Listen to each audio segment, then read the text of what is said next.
आमची सांगली मिरज कुपवाड शहर महानगरपालिका फक्त हद्दीतच घाण करत नाही, हद्दीच्या बाहेर पण घाण करते. आता हे खाली व्हिडिओ बघताय ना, आणि हे चेंबर किंवा हे जे काय उकरून ठेवलंय, हे रसूलवाडी या ठिकाणचं आहे.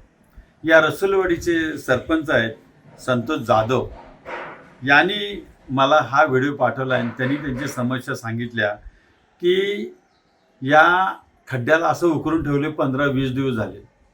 ही आमची महापालिका सांगलीची. ही दुळगाव योजनेला जाणारा पाण्याची पाईपलाईन फुटल्या म्हणून, आणि आता त्या रोडला जाणारी बस पण बंद आहे. गेली 15-20 दिवस झालं बस बंद आहे. मोठ्या ट्रक वगैरे तिकडं जात नाही आहे. ह्या लोकांना त्रास होतो याची तुम्हाला जाणीव का होत नाही?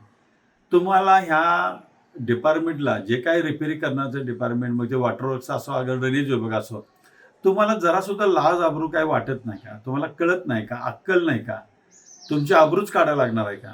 अरे हे जो खड्डा काढून ठेवला यो मुजवा ना लवकर.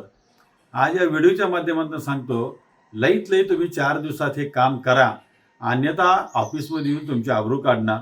हे फक्त लक्षात ठेवा. धन्यवाद.